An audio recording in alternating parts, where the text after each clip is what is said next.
Hello and welcome back to the Daily Run with Za. My name is Eliza Miron, the host of the Daily Run with Za, and today we are speaking with Tiffany. Tiffany has a run streak of, 2,161 consecutive days, which is about, coming up here on 6 years. So she began her streak in May of 2015. So thanks for joining, Tiffany.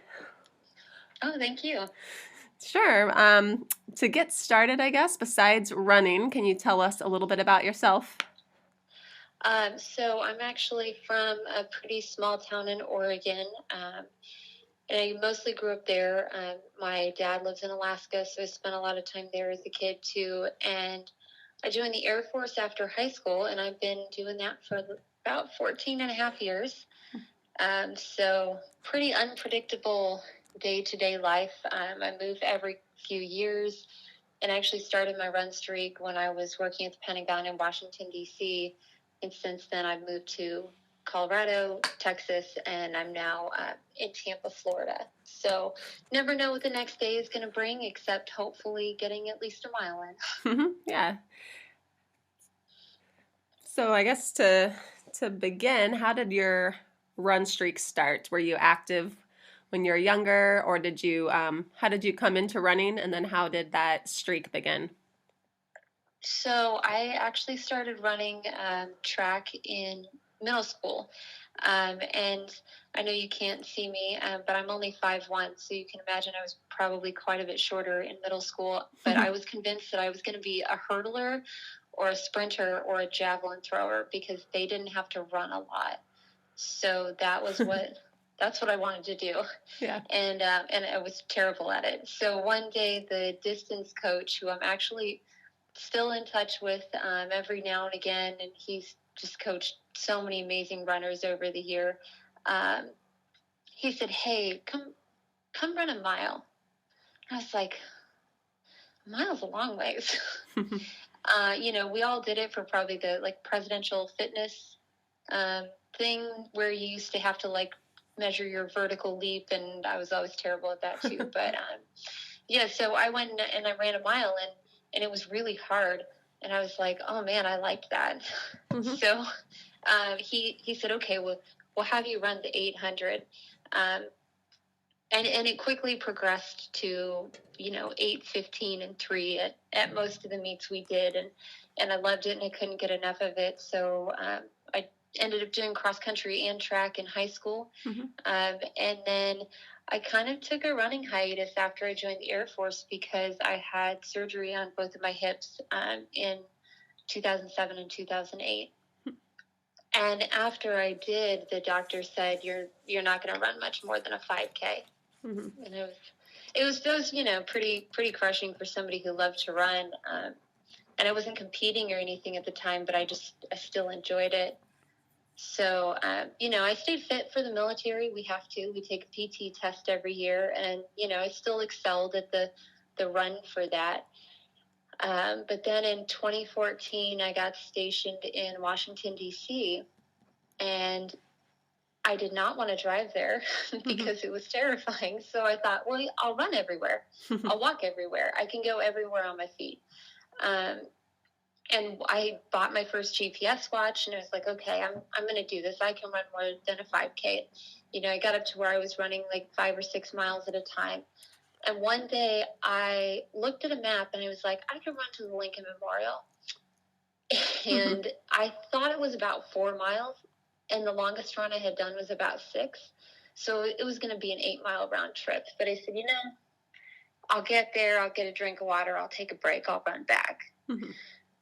So I got there, and not having been wearing a GPS watch for very long, I was not yet conditioned to look down at it all the time. Mm-hmm. So I got there and stopped it, and I was at 6.6 miles, and I was like, oh, shoot. I got to run home. Yeah. So I got some water, and I looked around, and I ran home. I ended up running just over half marathon distance, and I really just jumped into it from there and started signing up for races. Mm-hmm. So I ran my first half in 2014. 14 in the fall, was my first official half. And And then what half was that? Was that the DC one, Marine, or what's the? It was the Navy Air Force half marathon, which I don't think is actually occurring anymore. They did it for a few years. Okay. Great, mid-sized half marathon that ran through DC. You got to see all the sites, but I don't think it's happened the last couple of years. So I finished that, and when I finished, for some reason, I decided that I wanted to start running ultras. Wow. Yeah. So might as well. So I got home, right? I got home, got on my computer, and I signed up for a 50 miler. I did not have a lot of running friends at the time, obviously, to discourage me from that. Yeah. And luckily found a friend who encouraged me to sign up for and run a 50K a few months before it to wrap my brain around it. So I completed both of those. They were so much harder than I thought they would be. Well, of course. I mean, it's really rough. And, trail races, there's lots of tripping hazards. And I'm not great at staying upright all the time. Yeah. And so you didn't run a marathon before you jumped into the 50K and the 50 mile? You just No, I decided did not. Just to go all in. Yeah, I just wanted to see how far I could run. Yeah. And, I finished the 50 miler, and I was like, okay, well, what's next? And I wanted to do 100, but at the time I worked kind of a weird schedule where our hours changed every 10 days. So our sleep schedules were constantly changing. So after that first 50 miler, I was a little bit aimless, and I thought, okay, well, I just need to get running again. And then I saw a thing for the Runner's World Memorial Day to 4th of July run streak. And I was like, and what was that? Because I'm not familiar at all. So there's a few, because I see them, on like social media every now and again, where they will advertise just, hey, can you run every day from Memorial Day to 4th of July? Or I think I've seen one that was, I know they've been other times of the year, but I thought I could run every day for however long that was. So I actually ended up starting a couple days before Memorial Day. The 25th. And when I got in 2015. Yeah, May 25th, 2015. And then when I got to 4th of July, I ran. But then I got to the 5th of July, and I was like, well, yeah. I mean, I could do this for a year probably. Yeah. And then I remember very distinctly soon after that, I got online, and I was like, I bet there's other people who do this. And I just Googled run every day, and obviously runeveryday.com came up. So that was kind of what kept me going after that first, about a month and a half. I was like, there's so many other people who do this. They've been doing it for so long. Like, maybe I could do that. And you did. And then you just kept going, and you haven't stopped. Yes. I actually figured it out this morning, so I could tell you 15,392 miles. Okay, 309. And then what's that average per year? I don't know I did not do the average per year, but it averages just over 7 a day. Okay. Yeah. 7 a day. Yeah. Well, and, I've trained for a lot of things in between then. After the ultras, I decided I wanted to try to qualify for Boston. So actually, you mentioned Marine Corps earlier. That was my first marathon, and I did that in the fall of 2015. Nice. So and did not qualify for Boston there. Well, that's your first marathon. Even if it's a different experience, I'm sure. 50K. And what's your qualifying time? Is it 3:30? At the time, it was 3:35. So I ran a 3:42 at the first one. And it's pretty disappointing because I think I was definitely in shape to run the 3:35 because I ran one about a month later in Philly. But I was like, that's okay. I like this. I'll keep going. So that was fall of 2015, did you say? Yes. And then how many marathons have you done since then? So that was your first one. So just straight 26.2 would be 12. So I ended up qualifying for Boston in the fall of qualifying with enough of a buffer in the fall of 2016 in Omaha. And it was kind of funny. We actually went, we get out to the course, and I thought fall. I had lived in Nebraska before I went to DC, so I thought it'd be great weather.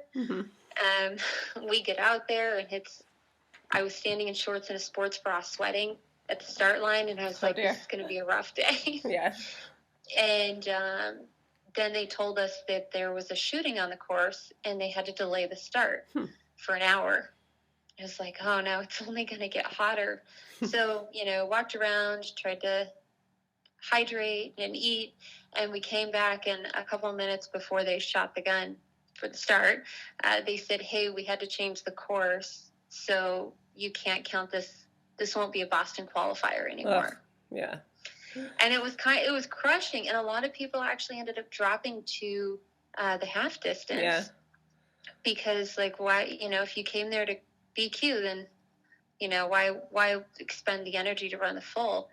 But I was like, you know what, I am fit and I'm trained and I'm here, so I'm going to do it. And I ended up running a couple minute PR, and I ran a 3:32. And as soon as it got done, I was pretty hot and pretty tired, but I went to the race directors and I was like, what do we have to do to get this recertified? Because I am running Boston. Yeah. So between contacting BAA and USATF, and probably the right word is harassing the race directors, they ended up getting the course recertified, and there was a few of us who had qualified, and BAA just held our entries aside. And then we found out in November that we got to run, so that was pretty cool. Nice. Well, you made it happen, so good work, and sticking it to them, and Oh yeah, I was not letting that go. Yeah. Yep. Yeah, you worked hard, and then you ran. Did you end up running Boston that? Let's see, when was that? I ran it in 2017, 2018, and 2019. Okay. And then I did the virtual this year, or last year. So are you on a Boston Marathon streak as well? Maybe. I was. Yeah. The trip that I'm on down here for work, I will still be here when Boston happens this fall, so I won't be able to go. Well, that's okay. Yeah. Nice. Well, well, I think, just circling back to the beginning of not really the beginning of your running, but basically your hip injury in 2007, 2008, the doctor telling you can only run 3 miles. So, great work for proving him or her wrong. And obviously, that 15,000 miles you've already logged within your streak, which is 2,500 a year. You said average of 7 miles a day. That's a pretty significant, not only, miles you're putting in, but that commitment to every day, and to run every day, you don't have to log a ton of miles. Like when early on in my streak, I was logging maybe about the same per year for a few years, and then I feel like there's times we just kind of go through phases, and my dad runs literally just 1 single mile every single day. But it's the fact that, he gets out there every single day. So, yeah, I actually just listened to the episode with him. And, yeah. And, I think it's one of the best things about the run streak is it is a unique thing. So when a lot of people hear about it, they're interested, they want to know more. And, not necessarily getting people into run streaking, but through it, I've been able to get some friends into running. And I have a great friend who just celebrated her 4-year anniversary of her first race ever. And I remember going to this race with her, and it was a 5K, and she was just a nervous wreck.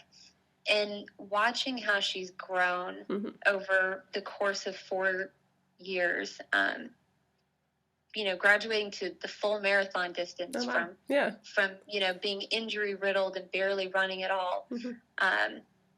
It's just, I think to me that's the best part about it, is getting to share it with people and getting other people into running, even if they can't streak, because she's a fantastic runner, but she's very injury prone. So, she typically runs 4, maybe 5 days a week. But, she went from barely running at all to breaking 2 hours and a half marathon in a couple years. Yeah.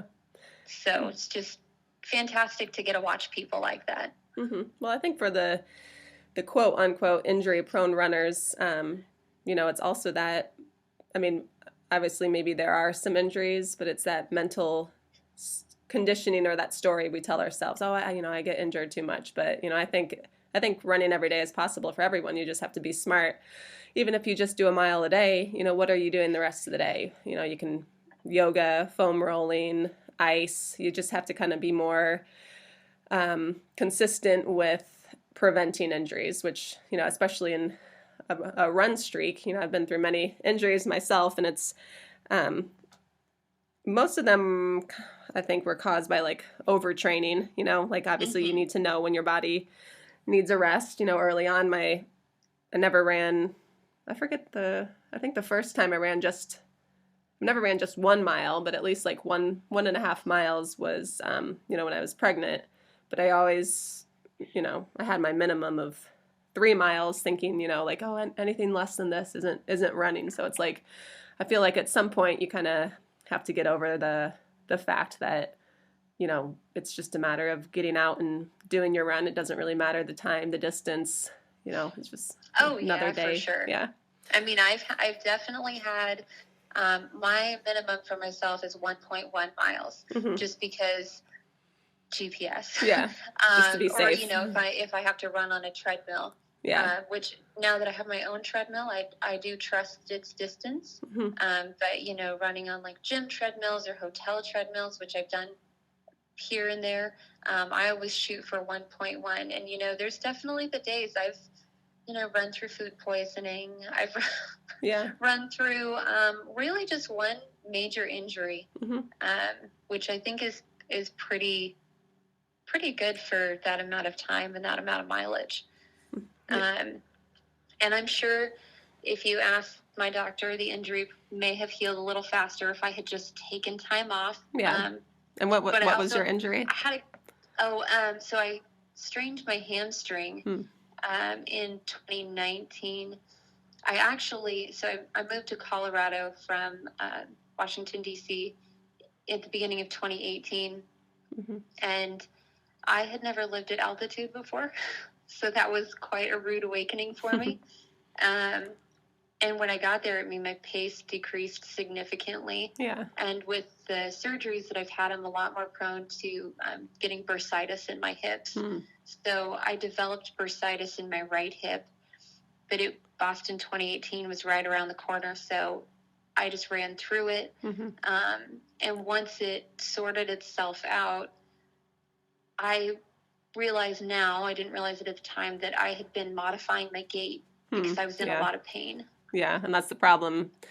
The main issue running through injuries, I've been there too, definitely overcompensating. It carries through, right? So you start with it on one side, you overcompensate, and that's how I ended up straining my hamstring. And I didn't really give it the attention that it deserved until probably 6 months after it started hurting.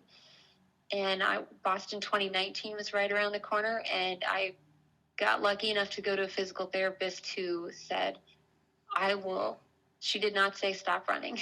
Yeah. She said, I'll get you to the race in as little pain as possible, but when you're done, you have to come back so we can fix this. I said, okay. So, she did a lot of dry needling and deep tissue massage, and no exercises, nothing like that. She got me there, and I was pain-free through most of the race. And then when I got back, we started working, and I basically had to take the rest of 2019 off. And then COVID hit in 2020, so I'm really itching to get back to racing. Yeah. Well, off meaning what, a mile or so a day? Oh, yeah.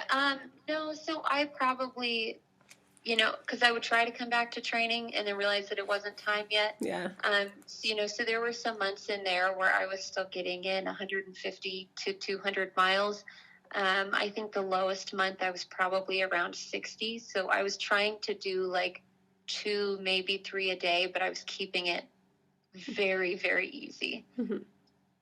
So when I finally realized that I was better in late 2019, I started working with a coach, Sarah Bishop from McCurdy trained, and she's a crazy running lady, and she races a ton. She got into triathlons, and she's always like, let's do hard stuff, and it's been a really good match. I've run more miles with her in the last year and some change than I ever have. But coming back from an injury is hard. Like, you lose a lot of fitness. So when I chose a coach too, I had been following her on social media, and I knew some people that she coached. And when I had my initial coaching call with her, and I was like, I run every single day, and that's not negotiable. She was like, okay, I'm on board. Yeah. Yeah. So, that was important to me, to find somebody who could, help me along with my fitness, but also understood that this is part of my life. Yeah. I've been to that same place as far as working with coaches and telling them, yeah, I'm going to be running every single day. My college coach did not agree. I just get a lot of problems, I guess. Not a lot, because I wasn't like the fastest on the team or anything, but he'd always, well, if you didn't run every day, and I'm also vegetarian. He's like, yeah, you run every day and you're vegetarian. You could be a lot better runner. It's like, well, these are my choices. Did anybody give you a hard time for running every day, especially through your injury? The physical therapist that I had, she works with a lot of high level athletes, much higher level athletes than me. And so I think she gave me her advice, and then she helped fix me. And she didn't try to guilt me into running less, which was really nice. And, through that too, my husband was incredibly supportive. And, I'll have to say, I don't think that I've ever almost missed a day where I forgot. There's been days where I've cut it kind of close because of work or travel. But I've definitely had bad days where I didn't want to run because something crazy happened in life, right? And he's been really great about, being just encouraging. Yeah, and that's good. That's what you got to have at home, because I've been streaking for almost 6 years. I've gone through a divorce. I've gotten remarried. And so, the streak came before him, and he was on board with it from day one. Like, he got it. And it's actually kind of funny. We joke a lot because we started dating on an even 100 streak day, like a round number. Sounds so lucky. Every time I hit a new 100, I'm like, oh, yeah, we've been dating for, we've been together for this many days. So that's always kind of a funny thing that I think most people wouldn't know. Yeah, your run streak dictates your celebrations as a couple. So it's like we have, kind of 2 anniversaries. Yeah. But, does he run as well? So he does. He's also in the Air Force. So, he runs to stay in shape for PT, but he's more of a weightlifter. But, if it's been a long day, if it's been a hard day, or we work a lot and we sometimes don't get to spend a lot of time together. So, if we don't get home until 8:00 at night, he'll hop on his bike and come ride his bike with me while I run, so we can spend time together. And that's just such valuable time. Nice. Yeah, well, let's talk a little bit about your schedule, because I know it's pretty unpredictable, and the fact that you move around, you don't really know maybe where you're going to be after Florida. And I don't know if you said you did some, well, obviously not in these days, maybe you don't travel as much, but what does that kind of look like? And do you make sure you get your run in first thing, or do you kind of plan out your day? And I'm sure it's kind of varied over the years since you've been stationed different places, but if you want to talk about kind of how you kind of control the ability to get in your run every day. Yeah. So, when I was at the Pentagon, our schedule it was rough. Changing your sleep schedule, shifting it by 8 hours every 10 days, it takes a toll. There it depended on what shift I was on when I would run, because our day shift started at 5 o'clock in the morning. So running before work wasn't really feasible. So it definitely evolves as I go. Every time I get stationed somewhere new, I have a new kind of job. So, kind of have to flex with that. But typically I will plan it out. And a lot of times I do plan to run in the mornings if I don't have to work super early. But as I've gotten further, I've started to listen to my body a lot more. And if my alarm goes off in the morning and I'm exhausted, then it's worth it for me to go back to sleep and run in the evening, even if sometimes I don't know when I'm going to be getting off work. I've just been, really trying to listen to the body more instead of living by such a set schedule. But, it definitely, like when I was coming to Tampa, I had to drive 3 days to get here. So I was trying to get up in the mornings and run before we drive, because running after you've been in a car all day is terrible.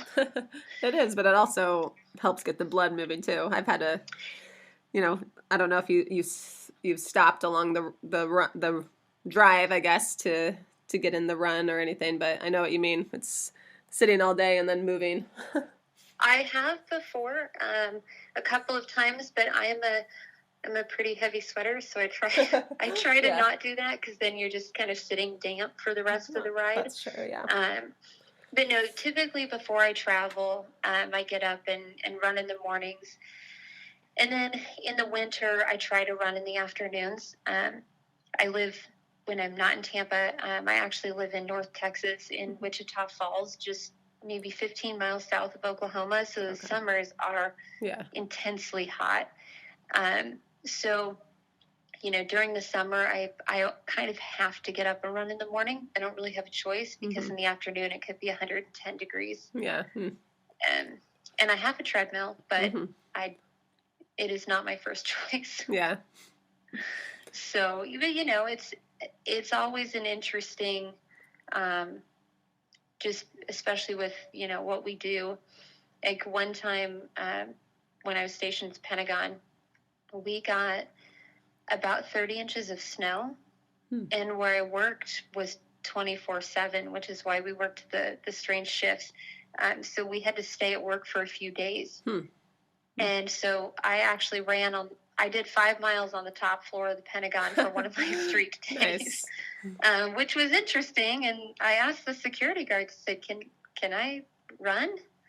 And they didn't seem to have a problem with it. So I said, okay. And yeah, that would took off. And, it's almost a mile around if you go around the outside. Well, yeah, good to know in case, we ever get stuck on the top floor of the Pentagon. Just right.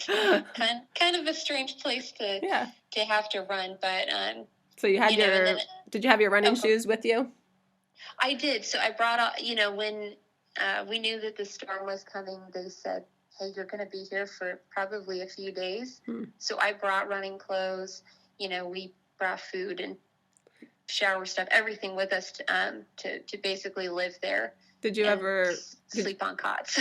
Did you think in your mind, like, oh, great, I'm going to basically be trapped for 3 days. How am I going to get in my run? Or did you just think like, okay, I'll figure it out when I get there? What was that kind of thought process? I was like, I'll figure it out when I get there. Yeah. And there's been a lot of days like that. And I think it just kind of comes with the mindset of being in the military for almost 15 years. Is like, I'll figure it out.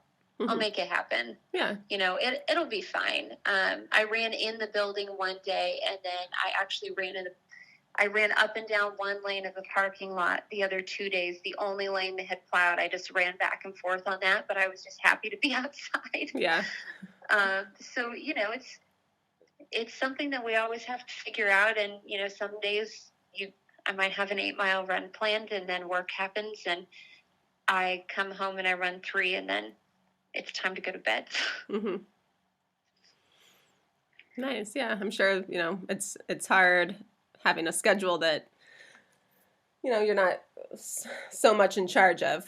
So I think, in your example, it's possible to get in a run, whether it's just a mile every day. It's just about, I think, that priority. You could easily be like, oh, I'm trapped here for 3 days. I don't know how appropriate this is, but it's like, you have that.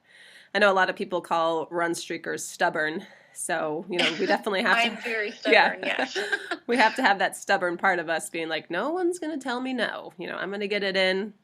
In some cases, life or death. Oh, yeah. And I think that a lot of the things that I've done in running, I kind of did because I was told no. That surgeon said you can't, probably won't be able to run more than 3 miles. And I was like, no, I can run more than 3 miles. Yeah. So, and I think that kind of goes with the territory. And it's just it's kind of like that thing that it's like no matter what else happens that day, no matter else, what else you do, who you talk to, that you ran. Mm-hmm. And it's just a good feeling to go to bed with every night. Mm-hmm. Yeah. And I guess when you started in 2015, that's, other women I've spoken with, maybe they have streaks that have started before the GPS watch thing. But for you, what does that look like as far as logging your miles or journal, or if you have just a way to track your daily run? Do you rely on an app, or how do you keep track of everything? I do, I use GPS. I have graduated I started with a TomTom GPS watch, which actually worked very well, great battery life. So most of my stuff is on Garmin and Strava now. But I don't have a paper notebook, and kind of part of that is I never know where I'm going to be. Yeah. And, not all of my runs have been captured on GPS, because there's been times when I've been places for work where I can't have a GPS watch. Mm-hmm. So, I just go out and I run by time. And when you've been doing this for a long time, you know how long it takes. Mm-hmm. But what I do is I have a draft email that I've been keeping for almost 6 years now. Yeah. In my Gmail that I have every day in. Mm-hmm. And then every month's mileage, every year's mileage. And then usually on big days, I'll go and calculate, recalculate the miles per day. And I know there's apps that do that for you. But this is how I started doing it. And yeah, I just kind of keep rolling with it. I would love to have a notebook that had every run in it. But with unpredictability and travel and things like that, it's just not practical to try to keep a notebook on me all the time. Yeah. It's not for work. Oh, yeah, I understand that. It's like, it's that risk of losing it, or, that like paper these days, it's always good to have a backup, which, when I started my streak in, not forget, when was it? 2002.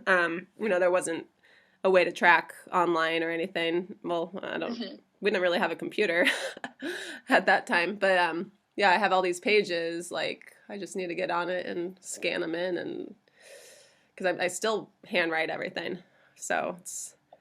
Oh, that's neat. Yeah. Yeah, like I said, I would love to do that, because I'm a very handwritten person. Mm-hmm. I love to send people cards and things like that, but it just... Yeah, it makes sense. Practicality of it, and moving every few years, I mean, things get lost, things get broken. Yeah, I have it. So. It's at my parents' house with a big piece of paper that says "Do not touch." So that's funny. Yeah, but yeah, any other? Yeah, I mean, maybe someday when we land, that'll be something I can start keeping track of. But we've got probably another 5-10 years of doing this, and so. Really, no plans to stop anytime soon.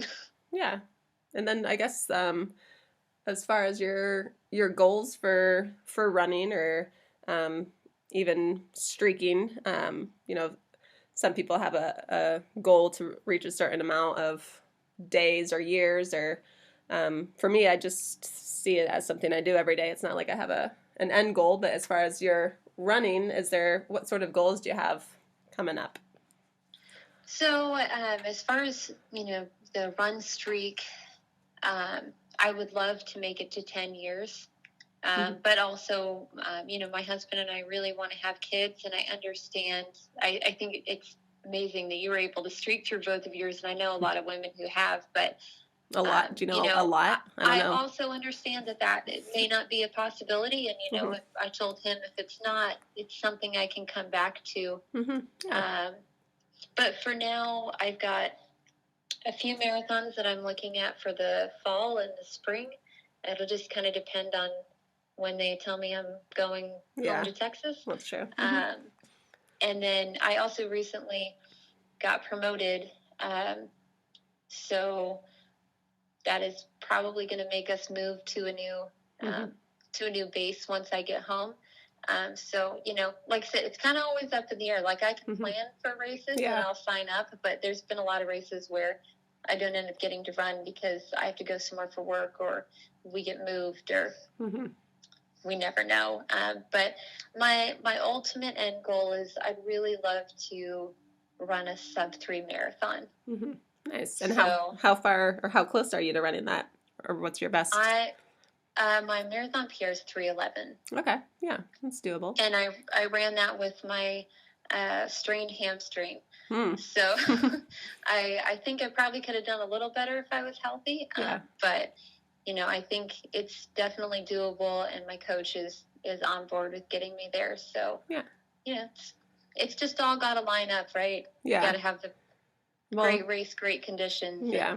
I just always think of the harder you work, the luckier you get. So it's exactly the fact, like, you and I running every single day, we get onto the start line and we're like looking around, we're like, we've put in training every single day. I don't know about you lady over here, but it's funny because I've run my very best races. I have run in just absolutely terrible conditions. So, I kind of feel like when I get out there and they say what conditions are going to be terrible, I'm like, well, we're all running in the same thing. So that's true. I'll run the goal until it's not feasible anymore. Yeah. Well, if you ever get to your running through pregnancy, give me a call. I'm happy to support. I know there's only a few people I've connected with that have gone through it, running, not only, people can run through pregnancy. It's just the whole ordeal about delivering that baby and running during and after. So, and it's also that stubbornness that needs to kick in, it's, I don't know, you just got to be the like extra stubborn. Like I was running through contractions and thinking about like, it's basically like running with like a muscle cramp, like, and we've all that sounds terrible. Yeah, but we've all been there, you've ran through like a strained hamstring. It's like, we've had to run through, especially if you have a streak before you have to run through this, but you've run through some hard things. It's like, okay, what could be harder? So yeah, that's when it gets controversial, as we know, but it's still possible. It definitely does. And it does, like you said earlier, when you're running through injury too, it gets controversial because everybody wants to give you advice. And at the end of the day, if I was at the point where I was doing something that I could feel was hurting me, then I would stop. But I've never hit that point before. So, for now, I'll just keep on keeping on. Yeah, every day, another run. Exactly. Nice. Well, yeah, thank you so much for your time. If you have any other, I don't know, stories or Anything else that you'd like to add that we didn't get to? There was one thing. So, I told you about a month and a half after I started streaking, I got on Google and thought somebody else has to be doing this too. And I looked it up and I found the website. And then a few months after that, I found the Facebook page, the Streak Runners International Facebook page. And it was funny. I got a random message one day from another woman streaker, and she said, "Hey, I don't know you, but we run about the same pace, and we could talk about running." And it was just kind of a funny, because I'm very awkward, and it was just kind of a funny, cold, almost like cold call Facebook message. It sounds like a pickup line to me. I don't know. I'm just kidding. We started, talking a lot actually, and she's one of my best friends now. Oh, that's cool. And that was in 2016, and it turned out that our first marathon had both been Marine Corps marathon. Nice. So now we talk almost every day. Yeah. Still both run streakers, and it's just it's a neat way to meet people. And so I'm glad that the organization and the group exists so that all those people can connect. Yeah, that's true. I mean, it's nice to have that community. For the longest time, that didn't exist for me. Like Facebook wasn't even a thing back in early 2000s. So, and just, I mean, for me, when I found the Run Streak Association, the runeveryday.com, I've felt that same way. Like, oh wow, like in some ways I'm not as crazy as people say. There's other people that have been doing this far longer. Yes. I think that was a big part of it. Like, I'm not the only one. Yeah. So yeah, it is nice to have that community, and just, even being on the list, there's only, I think, haven't looked recently, but a few months ago, there was 4,000, registered streaks, and I know there's streaks out there that people haven't registered, even like super long ones. So part of my mission as well is to get out the word about the runeveryday.com, and it's actually been really nice connecting with other run streakers, podcasting, and Facebook groups, and so it's and it was great to see the women's streak page started recently too, because when you go through that list, I mean, there's just so many fewer women on it. So I think it's neat that even more women are coming, not just to running, but also to streaking. Yeah, and I think there's that hesitancy of pregnancy running through that. And, when I first started, people would tell me, oh, well, your streak's going to stop when you get pregnant. So, that stubbornness was like, I never allowed my mind to be like, well, it might happen. I was just like, no, it's not, I'll figure out a way. Same like you'd figure out a way how to run on being in the Pentagon locked down for like 3 days. So there's always a way. Yeah. Nice.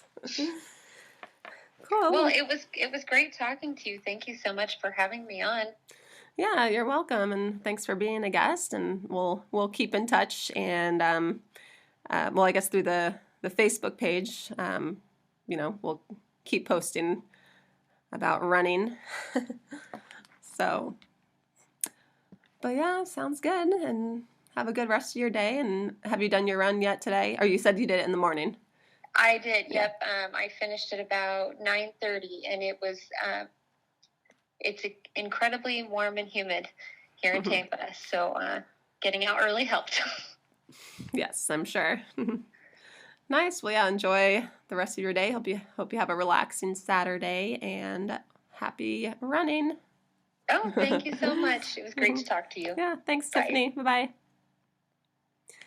Thank you for joining. That was Tiffany, and I hope you enjoyed this podcast. We have a lot more women streak runners coming on in the next few weeks. So we all have our different stories, and we all have our different ways of getting in the run. So I hope this inspired you to realize, you can make a run happen every day no matter what the conditions. For the most part, obviously we have some outliers where it's literally not possible, but I hope it was inspiring. And we were talking about the Streak Runners International. So if you go to runeveryday.com, you can read more about starting your own official run streak. My website is dailyrunwithza.com, and you can connect with me there. So hope you have a great day and happy running.